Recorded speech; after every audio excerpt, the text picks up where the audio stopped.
Hello there, my name is Imuwahen and I empower change makers to transform lives at scale through self-awareness, leadership coaching, skills development, and community support. My clients typically commit to lifelong learning, ensuring that they show up for their own evolution. I'm an experienced learning and development expert with nearly 2 decades of experience in cultivating organizational excellence through innovative training methodologies. Throughout my career, I've led training sessions for multinationals, third sector organizations, and academic institutions in over 30 countries, both in person and online. My passion lies in unlocking human potential and fostering a culture of continuous learning so that we can all live our best lives. As someone who was called a dullard by a physics teacher in secondary school, I went on to prove him wrong by graduating with a distinction from the prestigious University of Aberdeen, Scotland, United Kingdom. I'm a master creator of all my experiences, and I believe very strongly that, like the alchemist, all of us can turn water into wine. Now, let me show you how. Welcome on board.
Thrilled to be here, and if you're happy, if you're happy and you know it, clap your hands.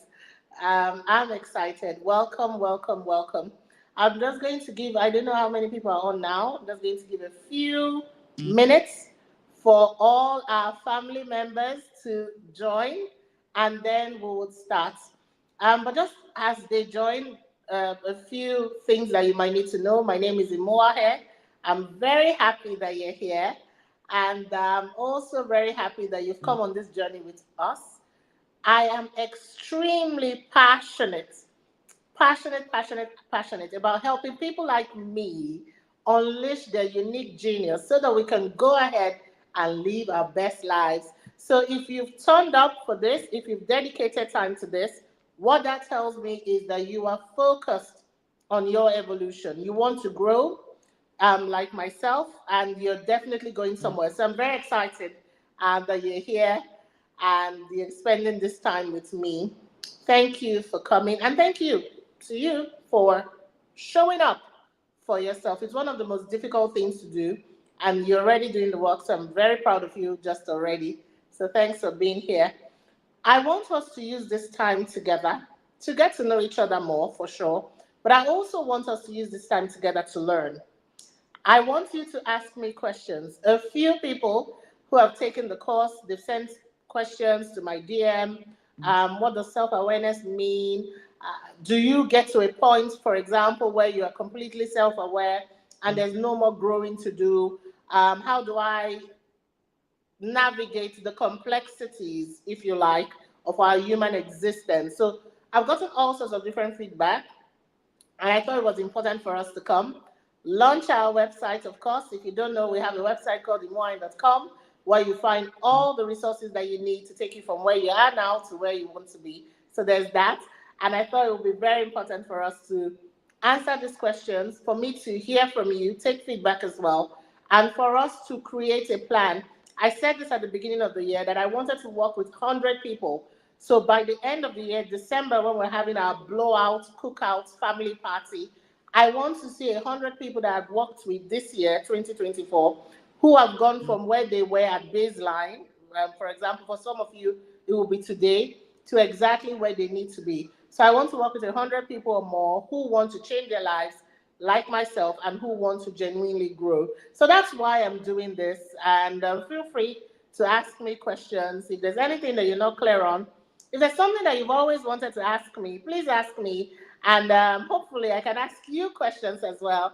And we'll just make sure that our time together is well spent. So welcome, welcome, welcome. My name is Imuwahen, and I empower change makers like yourself to create impact at scale and do all the things that they've come to do. So maybe a little bit of background, because often people ask me, where does my passion come from? I am infinitely passionate about making change happen. And often people ask me, why are you so passionate? Why do you care? Why not just live the soft life, like they say? Why are you so concerned about other people? I'll tell you why. I was talking to a group of people earlier today, and I explained something.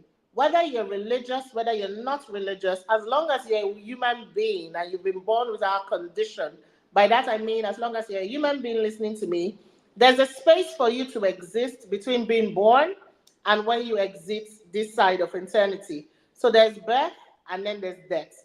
And for people like me and perhaps people like you, some of the existential questions I started to ask myself from when I was very little was, why am I here? Why was I born?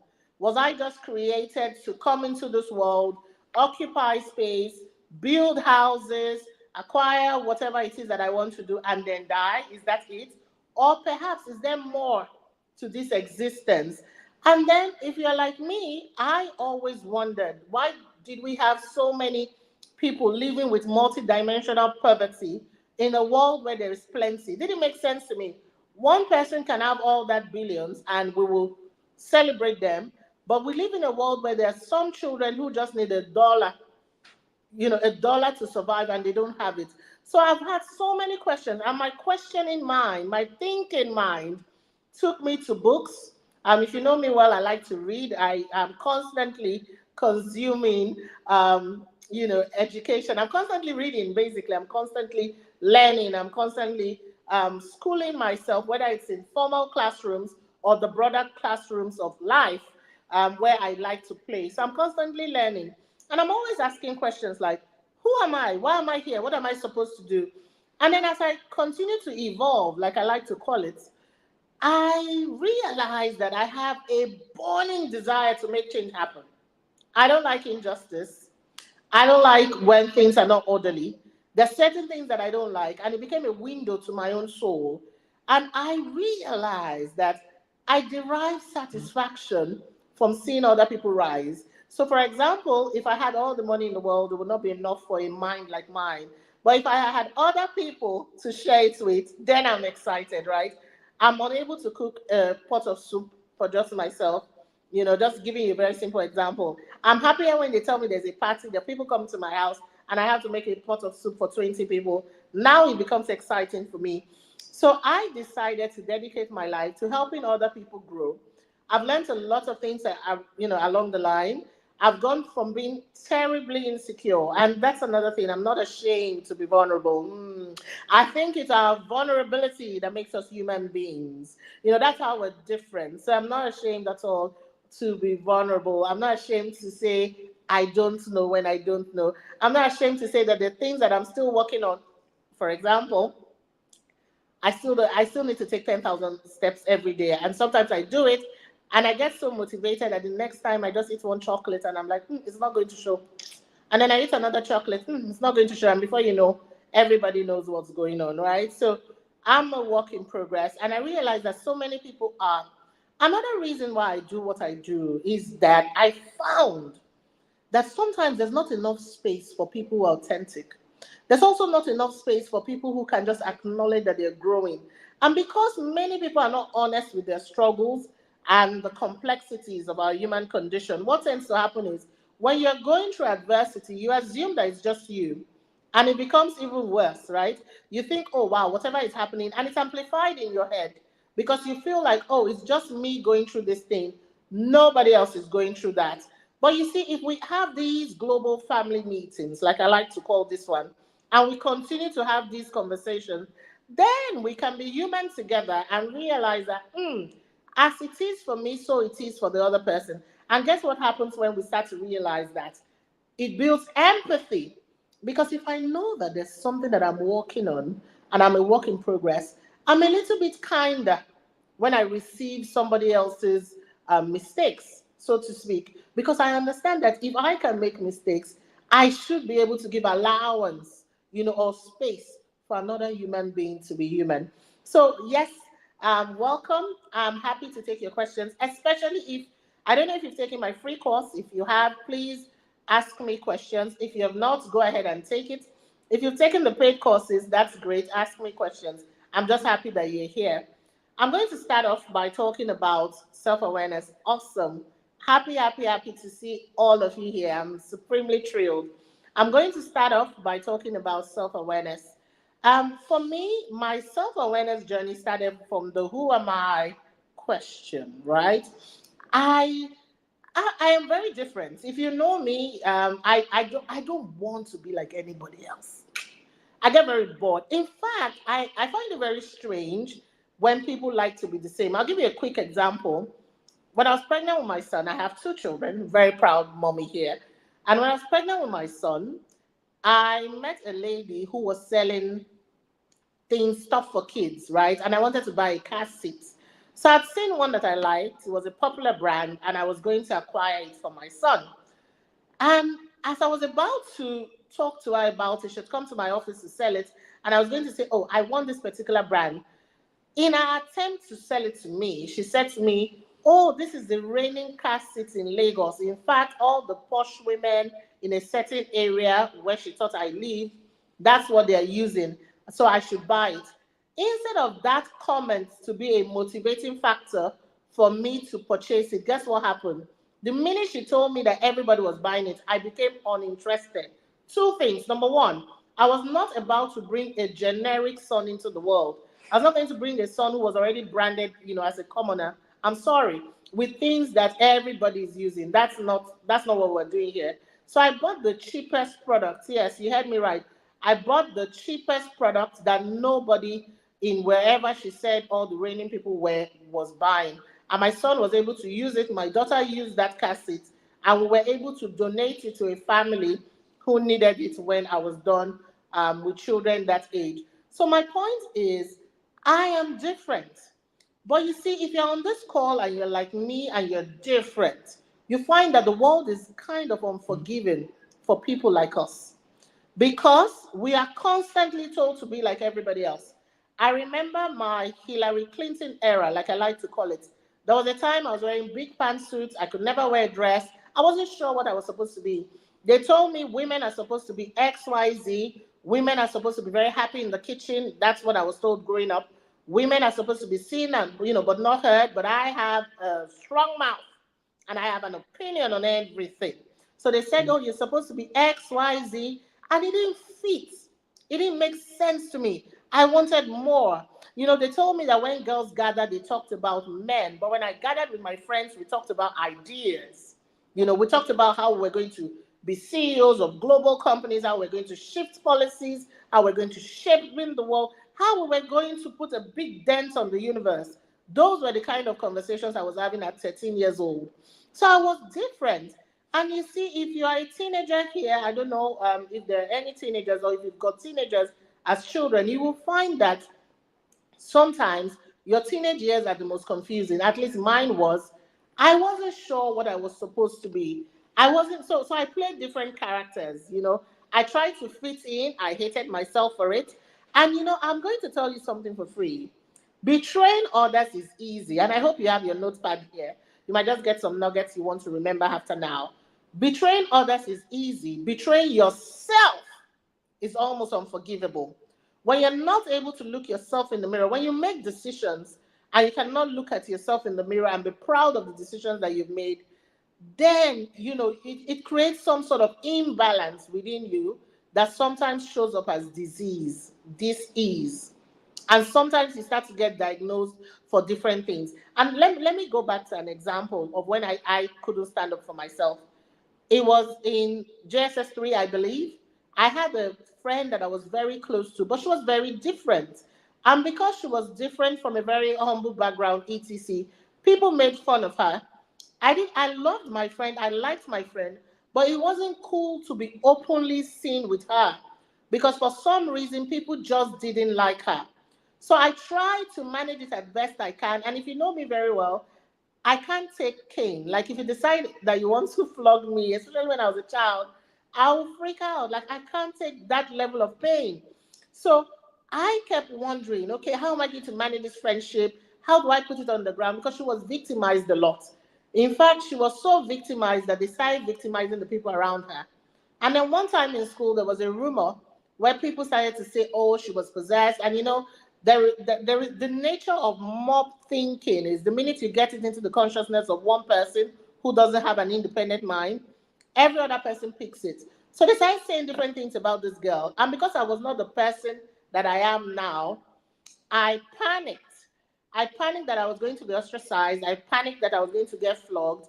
And I remember one time they asked me if I thought she was, a certain way, and I didn't stand up for my friend. I didn't stand up for my friend, and it's one of my biggest regrets. We've made up. I apologized to her when I was older, but I just wish at that age I had the courage to look them in the eye and say, she's my friend. Call her a weirdo, call her anything you want to call her, but this is my sister, this is my friend, and I'm standing with her. But that encounter, thankfully, and as you would learn also, taught me a lot of things. I didn't like the way I felt. For years, I carried the guilt until I was able to apologize to her as an adult of betraying somebody that meant so much to me because I didn't have the courage to stand up for myself.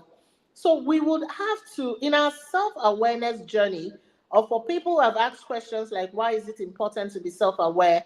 It's just so that you can live a life within an expanded consciousness framework, if you like, so that you can live a life that is really meaningful. I heard Oprah Winfrey say something one time. I was much younger then. And people were asking her, because at that time I had money issues. I'll talk about that. I was raised humble. I was raised that money is the root of all evil. I feared to love money. That it meant if I loved money, it meant that there was something wrong with me, etc., etc. And then this was a woman that I liked to see on TV. I liked what she represented. And they were asking, oh, she had just become a billionaire, I think. And they were asking her, how does it feel to be a billionaire? And because my upbringing, I felt like all billionaires were either shady, they stole the money, there's something, or they're not happy. Then she said something that would change my life forever. She said, look, I'm a billionaire, but I'm one of the happy billionaires. I'm paraphrasing. She said it like that. And for me, I said, wow, so multiple truths can exist. You can be a billionaire and be happy. But the question I had to ask myself is, how do I get myself to that state of consciousness where I am at peace with who I am? And then let me tell you something else. I got a question from someone, and he said to me that he's not able to look at himself in the mirror and like what he sees. And he was very surprised when I told him that I used to feel that way. In fact, as part of my growth journey, there was a time I would just stand in front of a mirror. I would not be in a hurry to leave. And I just look at myself.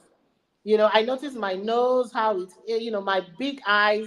I used to be called the girl with very big eyes growing up. And now it's just one of the features in my body that I love, love, love, love, love.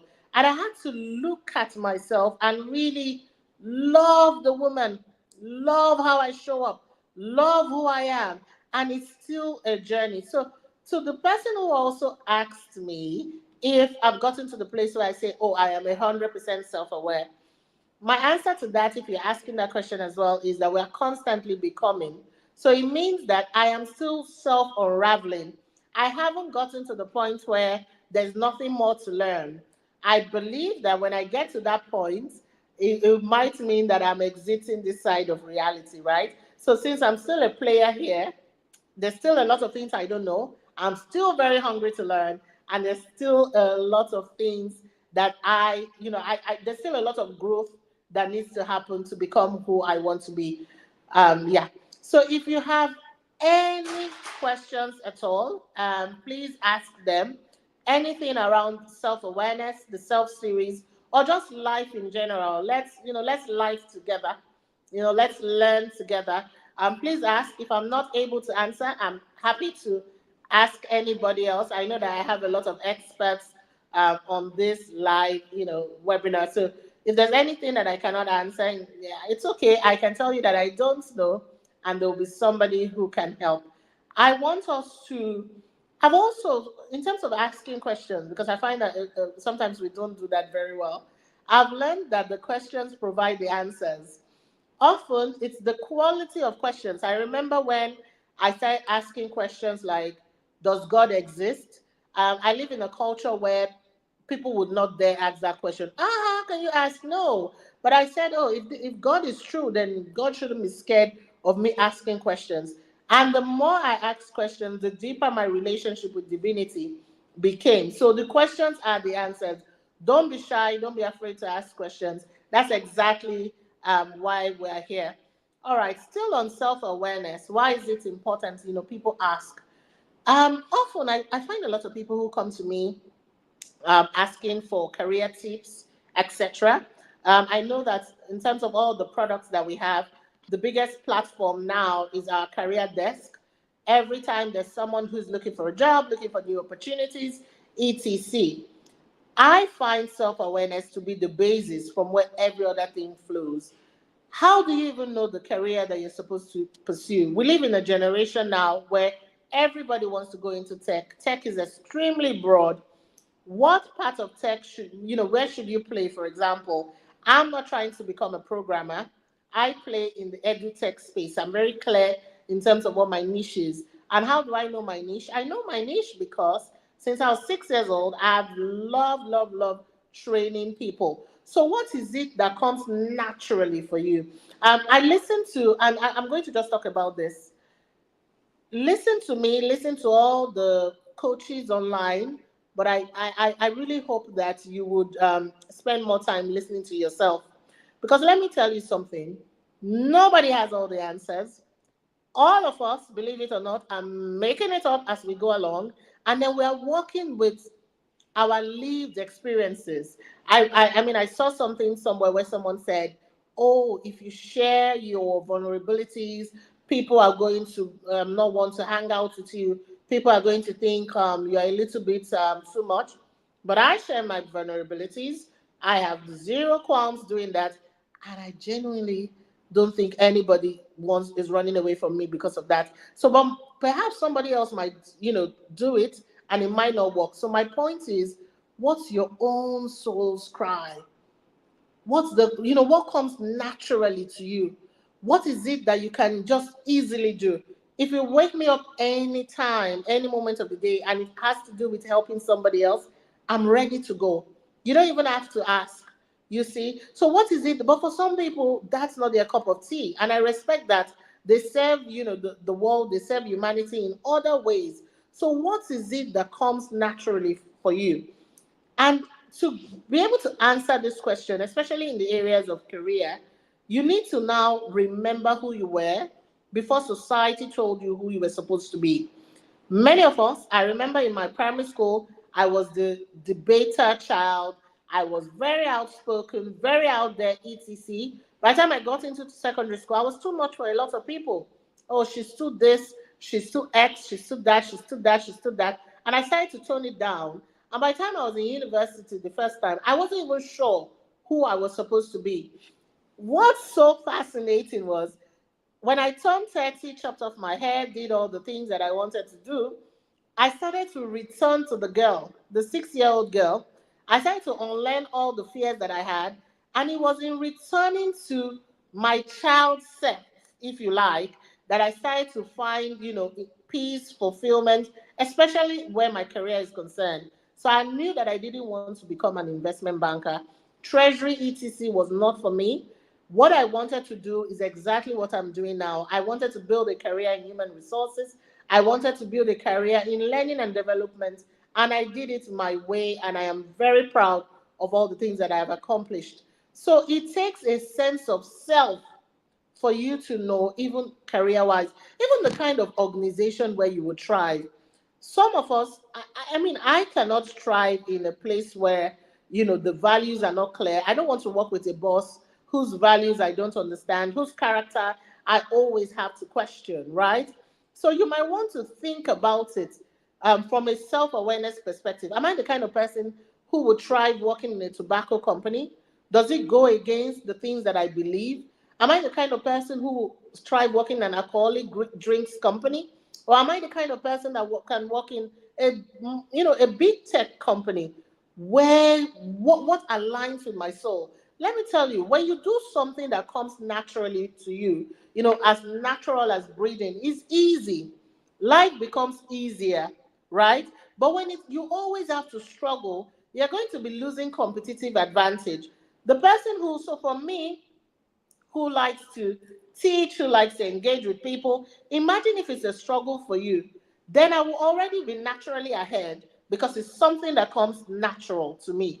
So, what are the things? We're all unique beings, we all have our gifts, and it's our job to find out what that unique genius is so that we can unleash it to be a blessing to ourselves and to our world. So if you have any questions, I am very, very happy to answer them. I Blossom. Okay, I'm very happy that you're here. So questions, questions, questions. And it could be questions on your job search. It could be questions on self-awareness. It could be questions on your struggles. I really admire brave people who are not ashamed to just ask the questions that really help them. I find out so many times we are window dressing things and we could just go out there and just ask the questions and get help. If I don't know where I'm going, I ask questions. I was in London recently. I stopped at Paddington. I was trying to get somewhere. I wasn't sure where my next stop was, and I asked a gentleman question. I'd looked at the map. I tried to help myself. It wasn't working. I saw that there was a gentleman who was quite interested in helping me, and I asked, and it made my life so much easier. So ask questions, absolutely nothing wrong with that. So it's important that, all right, so I see a question, I'm very excited. First question from Isioma Audio, wonderful. My question is, how do we know the self? In a situation where people always tell you what to do and you feel okay with it, all right. So I often say that when we were born pure consciousness. So most times when I see children, I say they are pure consciousness. However, when you take a child and you bring a child into a family, that child will be taught by the parents the religion that they should follow, the things that they should believe, how they should act. So if a child is born to extroverts, for example, right? The children you find that they're very outspoken, etc. But if a child is born to two introverts, they're going to teach the children what they know. There's also society. There's also all the different things that you're exposed to as a child. All of them sum up to tell us how to be. But I often use this example, and I just need everyone, especially you, Sioma, to hear me. Before my child was born, my my son's father and myself sat down, and then he announced to me that, oh, our child is going to be called Aaron. And I asked, oh, what does Aaron mean? Why Aaron? He gave his reasons. We Googled it. I checked the meaning. I was happy with it. And I said, okay. So before the child was born, I was already speaking to my child, reading to my child, and calling his name. Now, when my son came, and then you say, it took a while, and I followed this process of just calling him, and I'd read it in a book, The Power of Now, I think, I'm not sure, but I'd read it in a book that Eckhart Tolle wrote on how, children evolve, etc. So I was very curious, and I was watching my child, and you will call the name. Initially, the child will not even know that you're talking to the child. Then after a while, I noticed that he would turn, it now became clear to him that this was his name. But question is that the sum total of who my child is? Before we told him what his name was, there was already a person, an individual who had come into this world, with his own gifts, etc. So, but to your situation where you say, people always tell you what to do, I feel like as we approach adulthood, One of the hallmarks of being an adult is not just your ability to vote, it's important, your ability to drive, your ability to maybe drink, if that's your thing, or whatever it is, to make adult choices, but it's also your ability to gain mental freedom. You know why it's important? When you're able to gift yourself that level of freedom, whatever decision that you take with your life, it becomes something that you can live with. You can live with it because you made it for you. You married the spouse that you wanted to marry. So whichever way it goes, you take responsibility because you made that decision. But the challenge is when other people make it for you, there's this sense of I would have done better if I made it myself. So you don't want that. So how do you know yourself when people tell you what to do and you're okay with it? Well, if you are okay genuinely with it, now let me talk about our subconscious mind a little bit. So there is this surface knowing where sometimes they ask you, how are you? You know you're not okay. You just cried in the night. And when people ask you, how are you? You say, I'm fine. Whereas you're not fine. There is that okay. And I don't know if that's the okay you mean. But there's the real okay when somebody asks you, how are you, Isioma? And then you know from the depths of your belly that you're really excited because you're happy. You're not making it up. You're genuinely happy. Like you're excited, you are happy. You're not even trying to deceive anybody.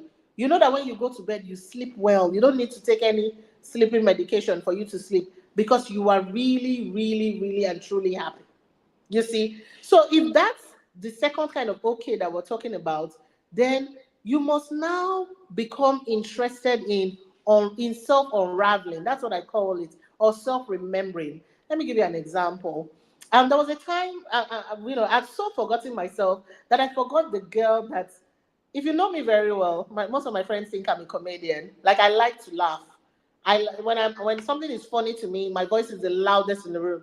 But I've gone to so many classes, be proper, be this, be that, where I have started minimizing even my laughter. So in remembering who I am and going back to self, I still remember the first day I just laughed and everybody turned and said, what's going on? And I laughed again and I said, yes, I'm coming back. How do we unravel? How do we remember? I often say that the golden ages are between 0 to 6. Who were you before society told you who to be? Who were you before you were abused, for example, as a child? Who was the child before somebody, an abuse could be sexual, abuse could be, being violent, punishments and all these things.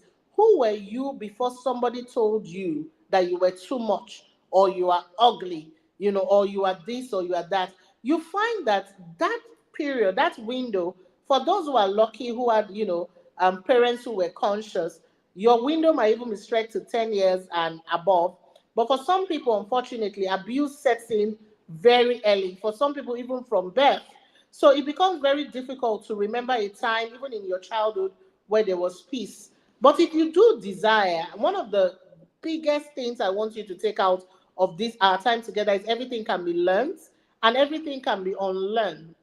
So if there's something that is not empowering you and you're choosing today that you want to unlearn it, I promise you that you can unlearn it, right? But the first thing that we need to do is to be willing, is to so the where to start. How do we start our first awareness, self-awareness journey? I beg your pardon. Is to just realize that I want to grow. I want to meet me. So for me, when I turned 30, I just knew that I wanted to know me. I wanted my children. I had children now, and I wanted my children to know who their mother is, not who society wants me to be, not whoever, because sometimes we become like, if you are in a relationship or if you work in an organization, you take on the image of that organization, and sometimes at the expense of yourself. Again, the reason why it's so important for you to work in places where there is an alignment. There's an alignment between your personal values and the values of the organization where you are working. Very, very important. Then to figure out, to start that self-awareness journey is to first start to ask questions. So for me, I started to ask myself questions like, Imuwahen, what do you even like? Where do I thrive? And then I started journaling. I have a lot of journals. If you know me very well, I have piles of journals that I hope to give to my children and my grandchildren. as part of their inheritance, things that, so that they just see the workings of my mind. So I started to journal things like, today went well. What made me laugh today? What made my soul sing today? What was exciting? In whose company did I feel the most peace? Because for me, one of the states that I so desire is to be at peace. So, in whose company did I feel peace? What challenged me today? I started writing it. And what was interesting is I did that exercise for 6 months and I started to find patterns. I started to find that the qualities of the kind of people that I like to be around. I started to find the qualities of the people who drain my energy, the people who just irritate my demons, if you like. I started to find out more about myself. I realized that, oh wow, I really like to study, I like to learn. And then I realized that I wasn't just reading books. I wasn't reading books because I necessarily wanted to become a professor. I was reading books because I needed to unravel and understand my human condition. I needed to know myself. I needed to know other people. So you could start with journaling if you want to get on this journey. You could start with taking a day audit, auditing your day. And then where am I spending time? I've met people who have told me things that, oh, they don't like gossip. And then when you open their phone, they spend so much time on gossip blogs, but somehow they don't like gossip. Who are we deceiving? You like gossip, sir. You like gossip, ma'am. Sorry to break that to you. You find people who say, oh, in the next 6 months, I want to make $1 million. I want to do this. I want to do that. And then you find that in the next 6 months, they are in the, they lie down on their bed nicely. They're not challenging themselves. They're not doing anything, but they just want the $1 million to miraculously drop on their legs. Unless you're into something sinister, it doesn't work that way. So it's to study yourself. Study yourself like you would a subject, like you would something of interest, like you would school. And you know why you're doing it? Let me tell you this. When you're not studying yourself, especially for people who are executives, your adversaries, they're studying you. They know what your weaknesses are. They know what your shortcomings are. And they will get you in that boardroom with your blind spots, the sides that you cannot see for yourself. They will use it to get you, and you'll be in a lot of trouble. So it's important to know.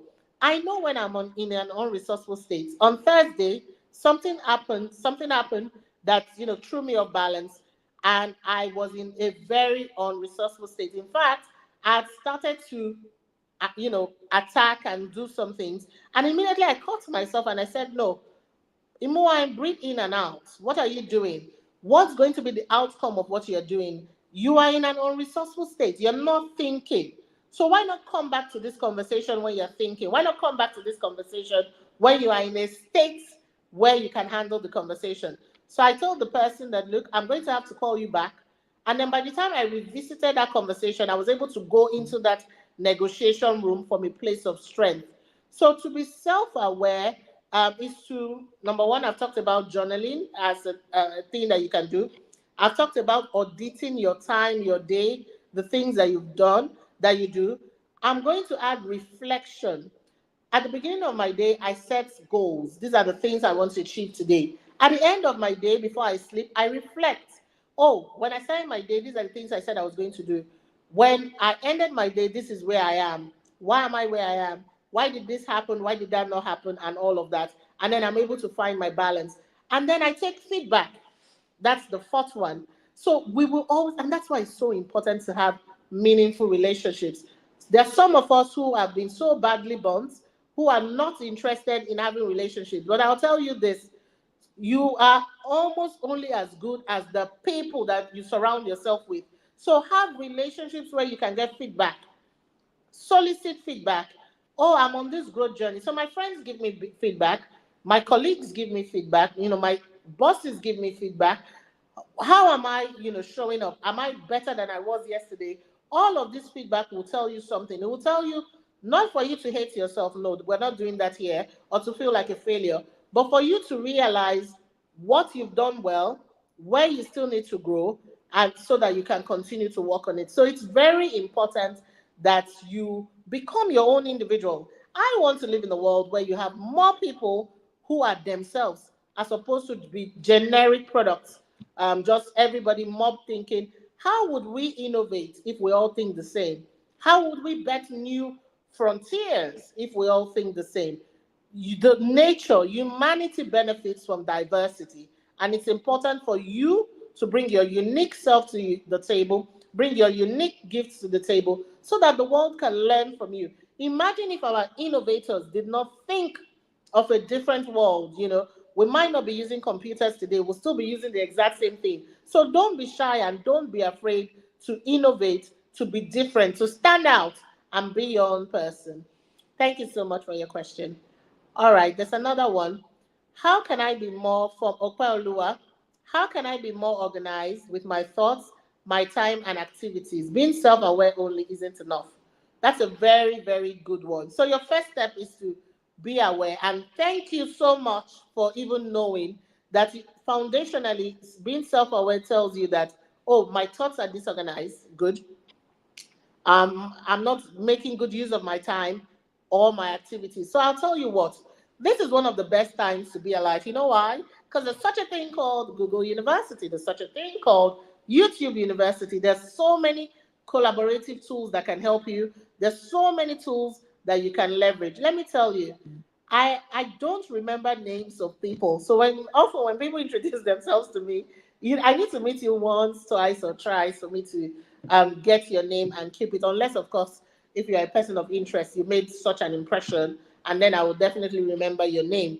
So what do? I write things down. My journal is my friend. I have an electronic journal. I have, a physical book that I use. So I write things down, and it helps me to remember. So you would now need to start to use tools like, Calendly. There's so many things that you can use to organize yourself. So all my tasks till the end of the year, all my known tasks, they're all organized on my Google Calendar. So if I go there, even birthdays, even people that I need to call, I have everything there. And then there are prompts. So when people say, oh, you remember birthdays, not because I'm such a genius, which I think I am, by the way, but it's because I have, an AI assistant helping me remember these things. It's important. And then in terms of your thoughts, so your time and activities, you can leverage AI being artificial intelligence. But however, can you leverage AI for your thoughts? Hmm. So with thoughts, it gets a little more interesting. Question for me is, where do you think thoughts come from? I'll wait. I want us to think. I don't want us to just, be in this family meeting, taking and being distracted. I want us to think. Where do you think thoughts come from? I'll tell you for free where thoughts come from. There was a time I used to suffer from imposter syndrome, where I felt like I was not enough. And because I wanted to cure my imposter syndrome, I needed to trace the roots of that insecurity. And I was able to find it. I was able to identify the women in my life who had come before me, who told me that women could not amount to XYZ because of their own societal conditioning.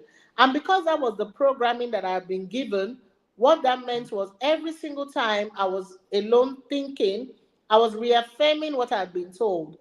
And because I started to consciously observe my thoughts, because some of us don't think about what we think, we just let thinking happen unaided. So we're constantly thinking, but we're not reviewing what it is that we're thinking about.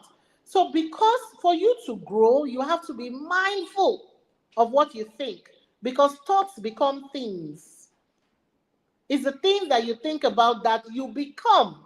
If you think about it long enough, there's all sorts of different signs. I'm sure many of us know what placebo effect is, where they give people a placebo drug and then they tell them it's going to cure something. And when they believe it in their mind, guess what? They come back and they say they've been cured. Google it after this, right? So it's very important for you to become, now I'm excited. If you want to grow, if you take anything out of our time together, let me tell you, it's for you to go after now and become conscious of the things that you think about. You need to be conscious of the things that you think about, because thoughts are things. Thoughts are tangible things. So what I started to do in I call it my fear era, because there was a time I was so afraid of how powerful I was. I was so afraid of how I would show up in the world. I felt that I would be too intimidating, and I wanted to play small. But I had to sit down with those thoughts and ask myself, where did they come from? When did I become so fearful? Because if you remember me as a kid, I had no fear. I could do anything.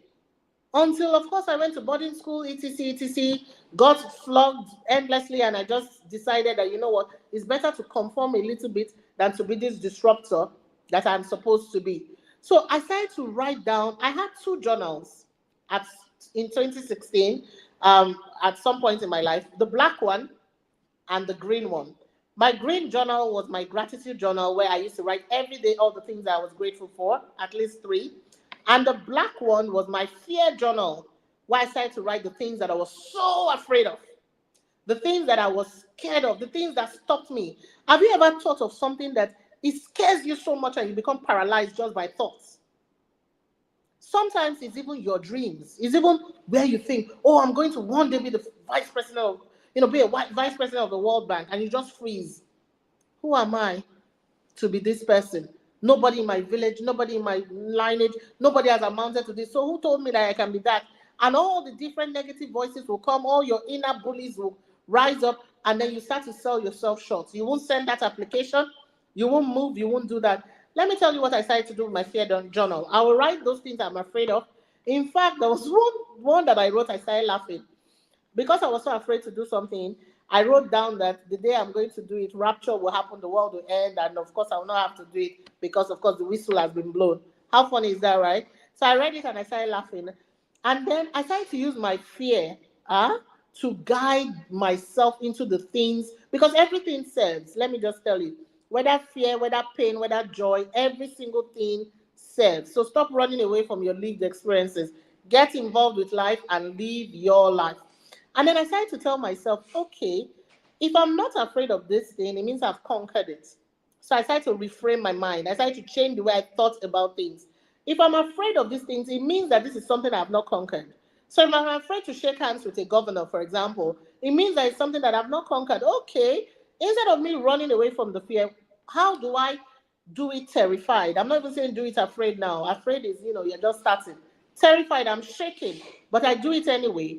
So I started to use my fears as a map to show me the things that I really wanted to accomplish. And I found that I remember one time the way I was going to train directors from over 30 different countries, and I was so terrified.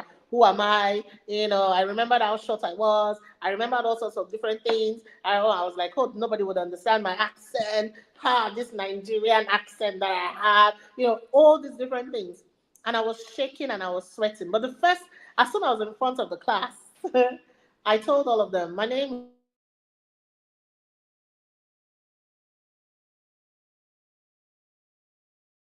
X. And I introduced myself and I said, my name is X, and I'm so terrified.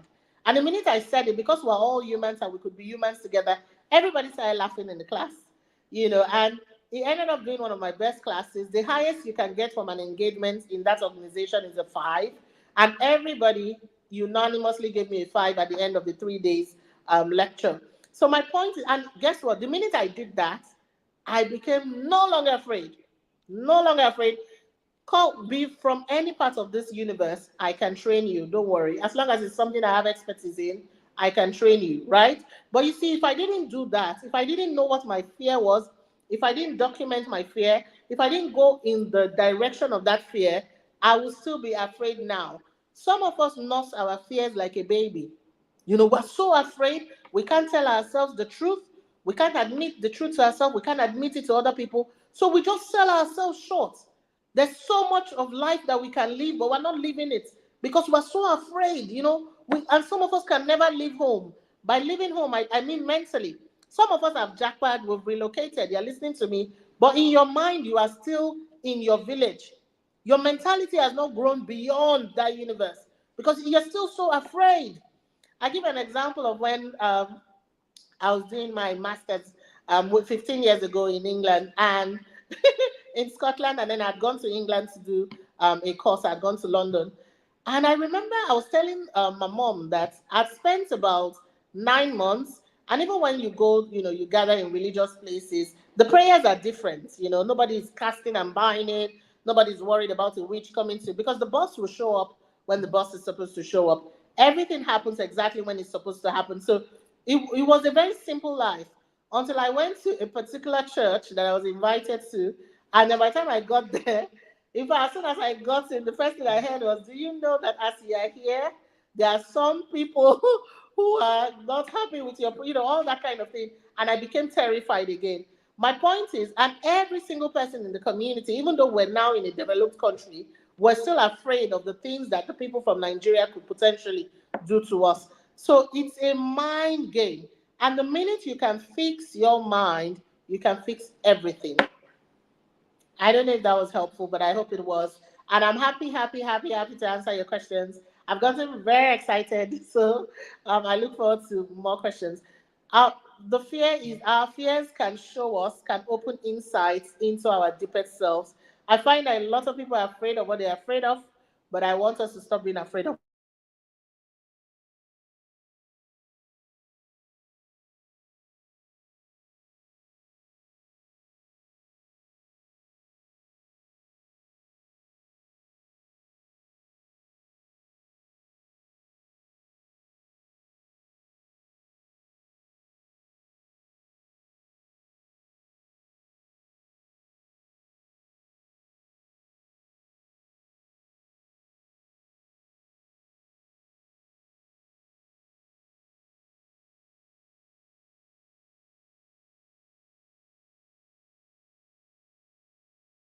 Right? And I was going to shift my career from investment banking.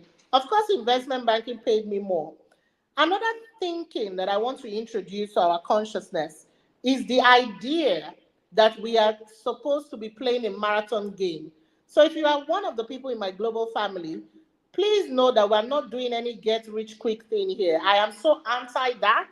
Everything about me is against that, right? So for me, we are playing the marathon game, and it doesn't mean that you're going to be broke doing that. It just means that you're ready to put in the work and be consistent enough to reap the rewards. So when I decided I wanted to transition from investment banking to L&D, I knew it would come at some cost because now I've gone from being a senior executive to starting from the bottom.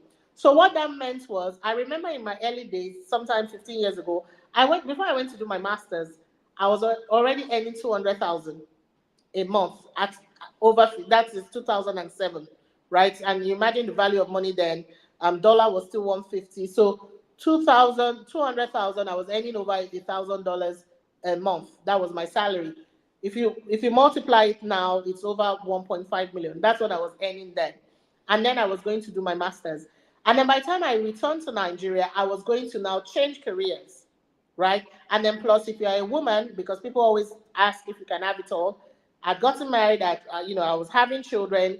It meant also, and I wanted to have children in a certain way. I wanted to be able to, keep my kids close to myself. I was not about to take them to a creche, after 3 months. I'm not judging it. I'm just saying this is my own. That was my own preference. So it meant that something had to give. I was starting my L&D career, and I remember I moved from earning 200,000, and I can say to 60,000 a month. That's what they were willing to pay me. Of course, I was not doing the training every single day, but it was just 60,000 a month. But because I had an objective, because I was clear in my mind where I wanted to go with this career, it didn't bother me. What I was looking out for in the early days was, number one, build my CV, have experience, and I was getting good experience because I was training people in multinationals at the time, even though it was for a certification exam. It wasn't a lot of money, but I knew that this was my passion area. And I knew that if I tarried a while in my passion area, in the next 10 years, that's how I projected then. I didn't say in the next 2 days. I said in the next 10 years, I'm going to get XYZ out of it. But of course, like you would rightly know, Effiong, you still have to survive. So what did I do? Whilst I was doing that, I had other gigs to bring me money. I did corporate catering at some point. I was supplying food to companies.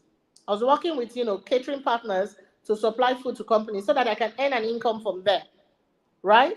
I had, also I was doing some consulting work. I had all sorts of different gigs that I was doing to add to it.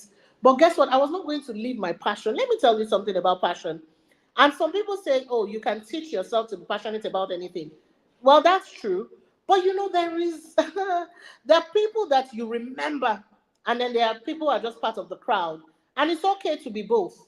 But you see, most of the people who have done great things What passion brings to an endeavor is different from I'm just doing this so that I can pay bills.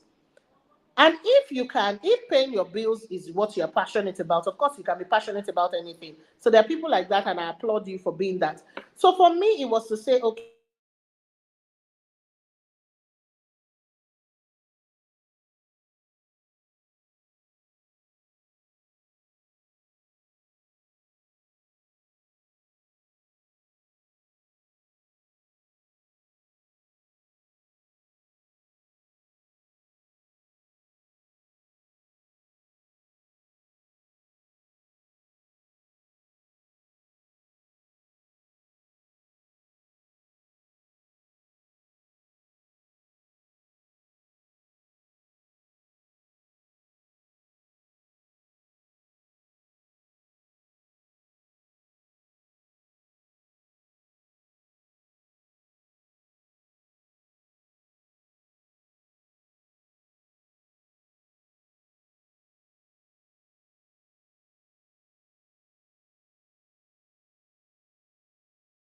think, yeah, am I back on? I don't think so. Okay.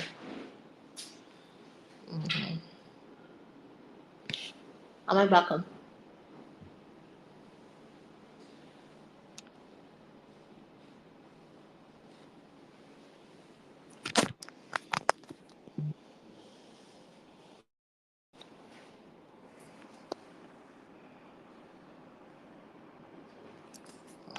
I think it's all these people calling me. Am I backstage now? Maybe I should use my laptop. Can you connect it to my laptop instead? Can they hear me?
The mic is muted. All right, sorry about the break and welcome back, everyone. Yes, so just to answer your question, because a lot of people say their passion cannot pay bills, that's valid. Cannot pay bills now doesn't mean it can never pay your bills, right? And we need to know the power of framing things correctly. Whether we're saying things like yet, cannot pay bills yet, cannot pay bills for, now, and then framing it correctly. But like what I did was, whilst I was working on the things that I was passionate, because I was not about to live a life just working, an uneventful life, just, follow somebody else's program, just slaving away to work, being unhappy, curing diseases because there are things that my soul wants to be done, and I'm not doing it because somebody said that that's how the world has to be. No, I created my own pathway. I decided that that was not enough for me. And let me also tell you something interesting. I've been working remotely since 2000, and I've been working remotely for at least over 10 years before COVID was a thing. And I remember then people told me it's not possible in Nigeria. And I've been working remotely in Nigeria. People said it's not possible. Another thing I don't do is I don't follow the bandwagon.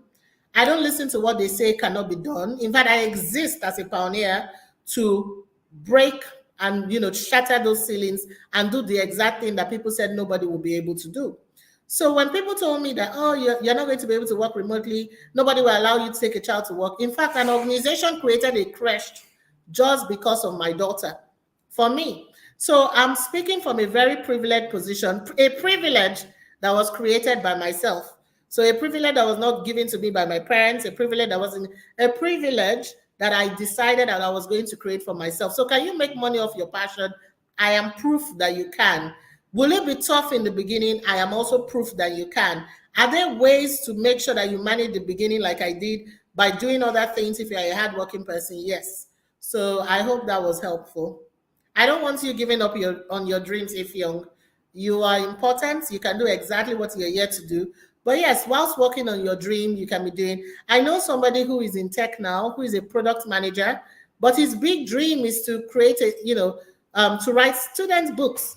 But he has bills to pay and he's using his product manager role to pay bills whilst he's using the money to invest in his future. So please don't let anybody sell you short and tell you that your dreams are not valid and all you are here for is just to walk, slave away, and die.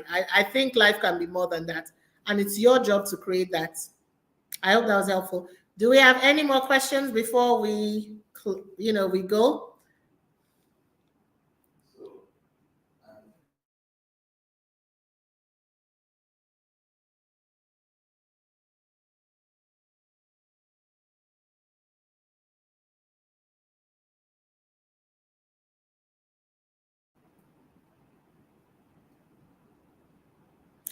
All right. So if there are no more questions, and okay, there's a question from Oibo Compassion, very interesting name. My love for learning has made me interested in so many things that I don't know what my actual passion is. Oh, I like this question. Thank you so much for asking. What should I do, Ma? Let me tell you, multiple truths can exist. So I don't have one passion. I don't. And I think it's a myth that we can be so multidimensional. We can be such extraordinary beings, and somebody tells us that it's only one thing that we're good at. It's a myth. I love teaching. I love learning. I love hanging out with children. At least off the tip of my head on this call, I can think of 20 things that I like to do. If I opened a restaurant, you would think that because I love to cook.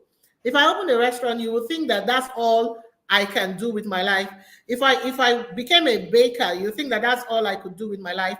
I still want to, I still want to own a TV channel. I want to go into media. I want to have one of the biggest media companies out of the global south. There's so many things that I want to do, and guess what? I'm going to do all of them. But one of the things that you can do is to do them in phases. So for me, this is my learning and development era. I'm now moving into edtech. So if you notice, most people, if you wanted to engage with me, you had to come to a physical classroom.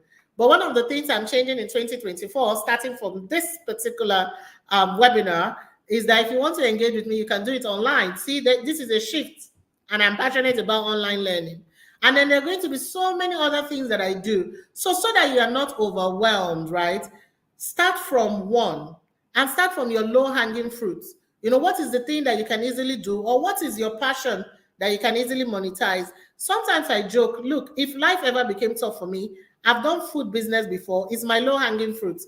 If I know that I want money, the simplest thing for me to do is just either open a restaurant, sell food to people, bake things and sell, and I'm immediately having cash.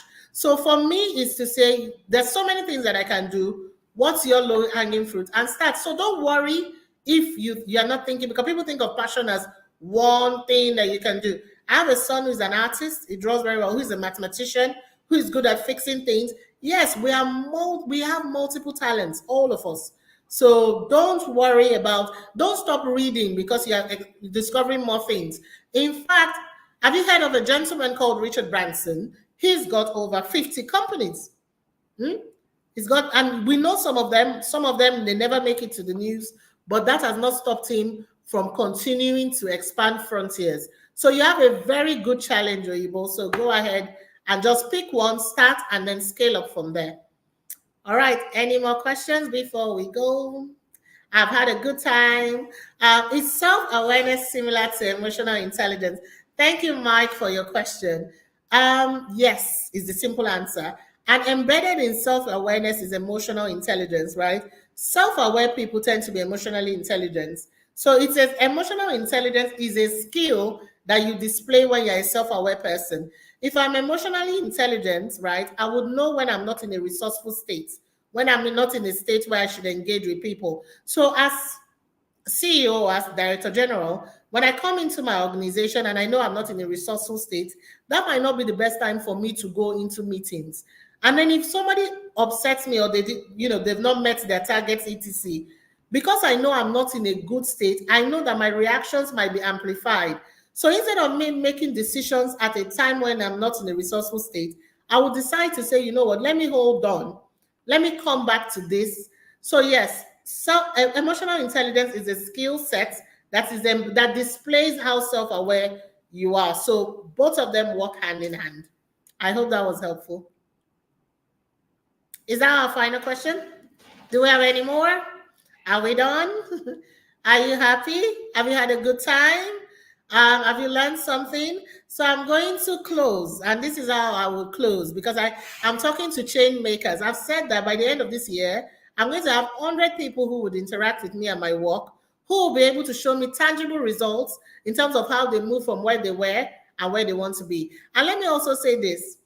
I identify as a guide, not necessarily, a coach, but I identify as a guide. And let me tell you what a guide does.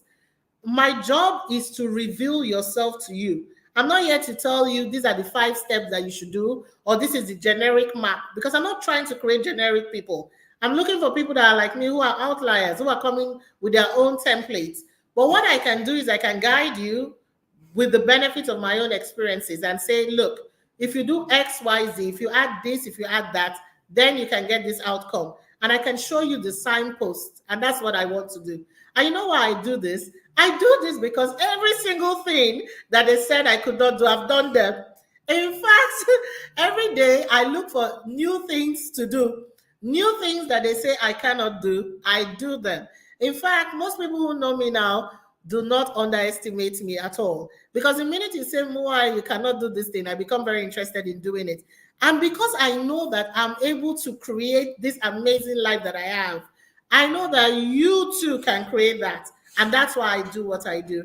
So I want to thank you all so very much for sticking around with me, even when we had to move from one device to another, because all my friends and family have been calling me to figure out what it was I was doing. So I'm very glad I've done this. I'm happy that I started Imuwahen.com. Let me tell you, that's one of the things I've been putting off. I keep saying, I'll do my website tomorrow. I'll do my website next tomorrow, but I've done it now. Oh, there's Global Charity. That's my mentee. How are you?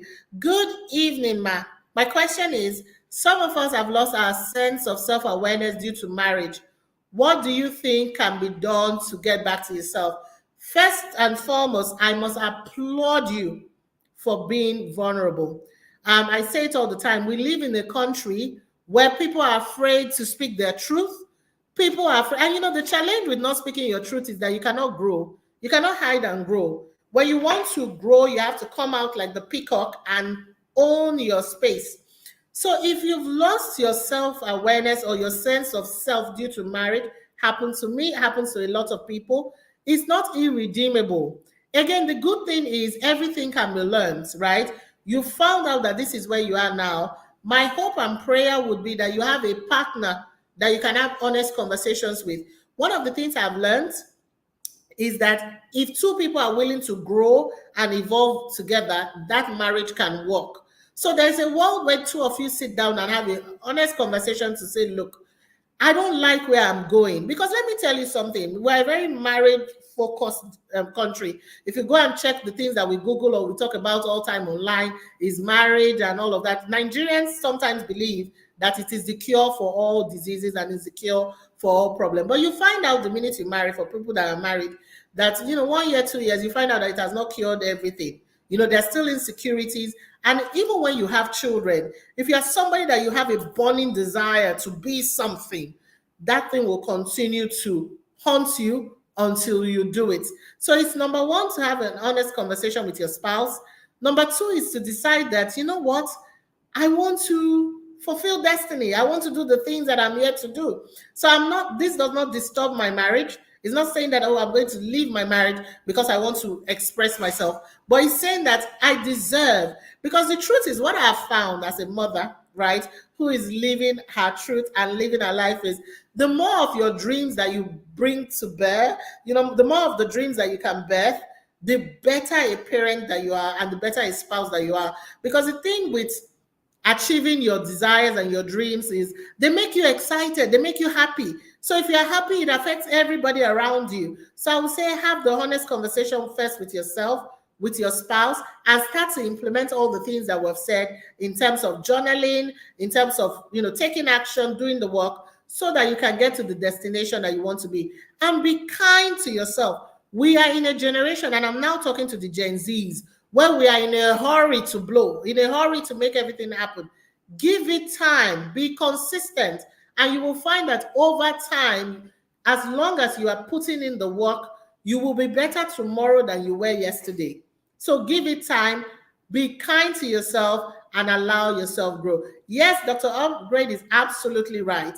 We have got multiple talents and we can do plenty things. Don't let anybody tell you that you can do only one thing. You can do so many things. You're an incredible being. Have you seen yourself? Go look yourself in the mirror. You are incredible and you can do anything that you want to do. So I want to thank us for being on this journey with me. Thank you for coming for our first global family meeting. I hope that when we call for the next family meeting, you would show up. And I hope that when we come for the next meeting, you would have implemented some of the things that we learned. In fact, I'm looking forward to people who say, I've already started journaling. Guess what? I'm confronting my fears. Tell me your fear story. Tell me the things that you couldn't do before that you're doing now. I want to clap for you. I want to applaud you. I want to cheer you on as you go on to do all the amazing things that I know you're going to do. So we're on TikTok. That's the one I'm most excited about. And we're also across all social media platforms. So connect with me. Let's talk together. Let's learn. Send me DMs. If I don't reply, somebody in my team would. And, let's just learn together. Thank you for spending time with me. And I hope that you go on to have a lovely day. And like I always say, to your ascension, keep growing. Bye-bye.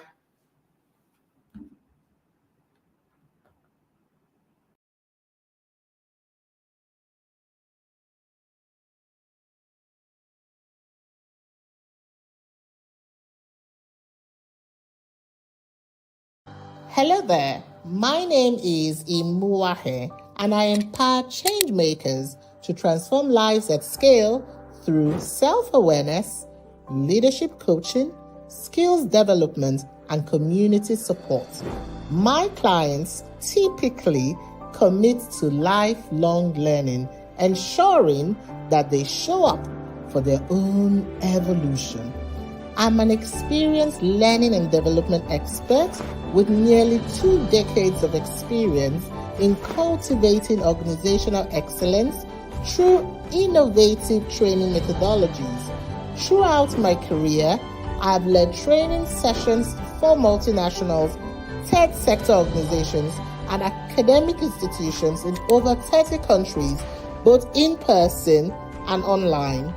My passion lies in unlocking human potential and fostering a culture of continuous learning so that we can all live our best lives.